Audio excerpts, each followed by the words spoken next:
gor kwena katongnat biya kamal kingich tognat men banenge gwasame banarwach ka kwikak ne do dande rande ria daraja kaka ja katongnat mi jirami paye jekan dwelngish kaname ki channel me gorno jin bi channel bi support bi subscribe go bi ngi to go ka do dande ran tong wer man ngai ka je tiak bi je shwa mala jege banaje tok ka kentenen kon ga te gwasame mi jirami ngai tongnat diewo jeno chetaga muton mi ngatina ta already no kam dong mi jirami jidite dong kuji do dan dong deri to ka je katika jan gwad mo gwa ko bi no mo bi tugde bi ngajeno de do de je kwenedi banje to gwata ne me na mene amat bantin check jawdien kana bana yuali kare bana la kan dial kan cha madana so bana to manyam na me de je kwenedi manyam no manyam gwada me de je kwenedi na me de kwenedi na me chale ba kana a shagmat ba chole ba rawde na me de je kwenedi ba mumadi a tiri shala ka a me shala ba amul kon jogum nyam na me ba wana goma na me ba shala ba kana ha chama da ba chole ba na me ba kana ha chama ba chole ba na me ne ba kana ha chama don ba chole ba na me ba kana ha ba chole ba ntama acha yenyot peganiam ko bitin bana utin pinya mo bu chu tiak yo chicken bula bom ko yam ben nyoko kun nyoko maniam ba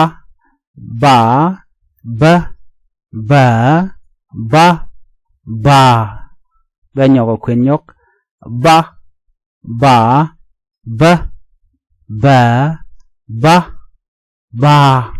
anono wanne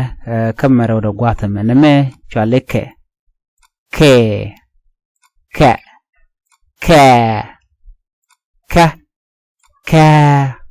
ano na me ke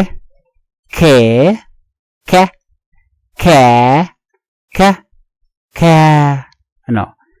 de ngajin na me amat ka kene na me ka kene na me ka kene chaleke na me ka kene la ke ngidi ke na me ka kene ha ba chole ke ala ha shi ha me na me chole ha na me chole ha na me chole na me ha no mi chet ben ke ke wuda kwa da men ba chole ha cha wuda to ma ga cha pine ke chole ha ke ngai kone gaten nyam man kondap mi ramakan madap ala gaten chole ke jen gware na men gwada men wane ka wupin mo kon ko pingwaza me bu kon mejek chale ma kane o ba chole de mo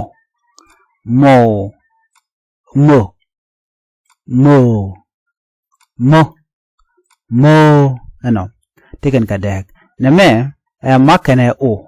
kanu de tom chale mo ma kane o tien na me chale mo me cha kale laro mo na me chale mo na me chale mo no wana wupin ta kon ka ta kane he te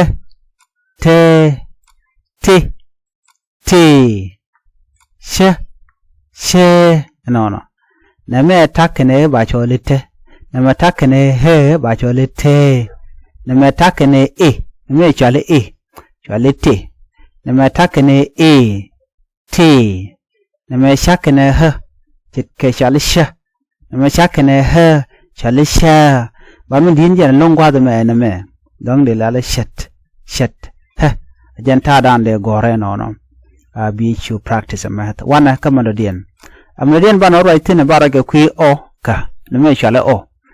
ka kane o chale ko ka kane o chale ko ka kane ho chale ko ka kane ho chale ko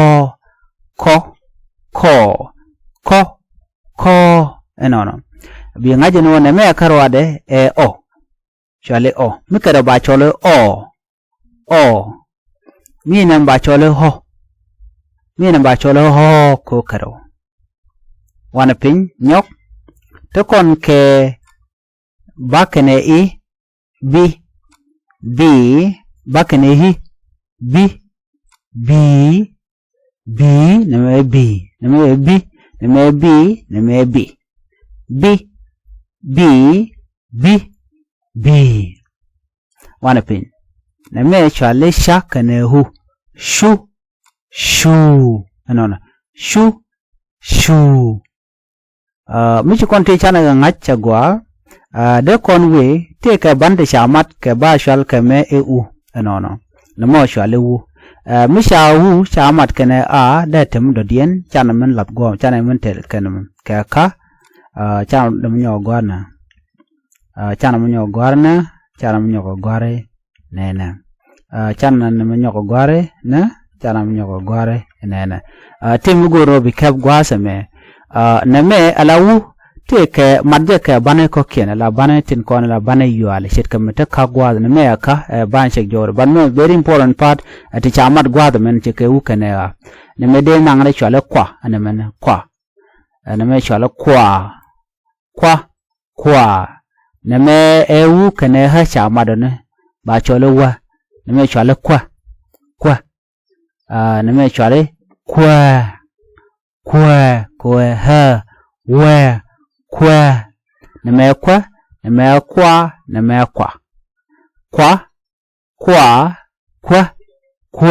ano wana pingwa me neme e ka ke u ke ha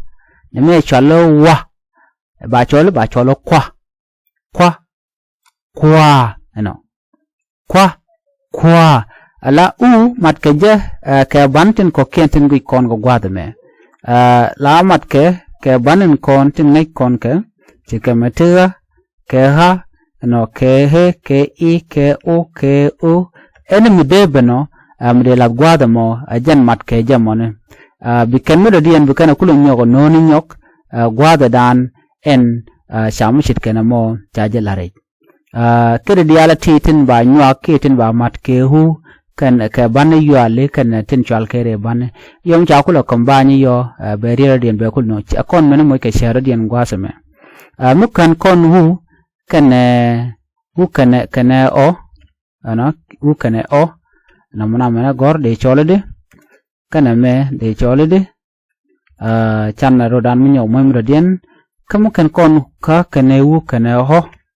ana kamukan kon ka ke wu ke ho de kananga de neme shwale ko u kane o shwale ko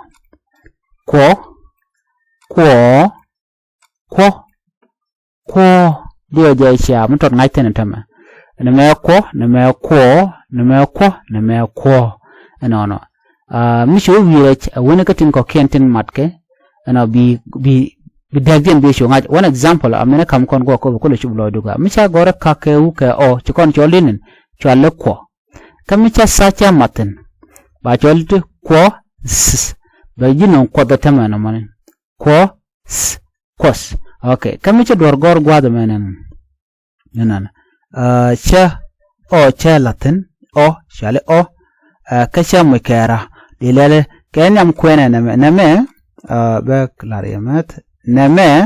be go shale ko chere kamun chan je go shale ko mcha tamatin ba lele kot mi kake o ko r kor jalo kor enonam tele jaga to dana kor bad kwi duob dande do de nanga je ka kwendu keja gwaye bana pe kan gwata me ko ci kon wante chana kan haj de jigono jin gur channel ko biditi bi ke shwa jege titi kan da very important ka tognat mi jira ma gora bi kwen la tok goro bi channel me bi jagor ko bi dub kwen ka no bi ka kule gor no bi ka ngach mi dong ti ka question ba bi gar pin gwada mo ko ba man dana gori de ngach mi te ried me dalika nanga dana de nanga ke kaga de kaga ba gware ke bi gor ba je korek an bana je kan idodien bi atamal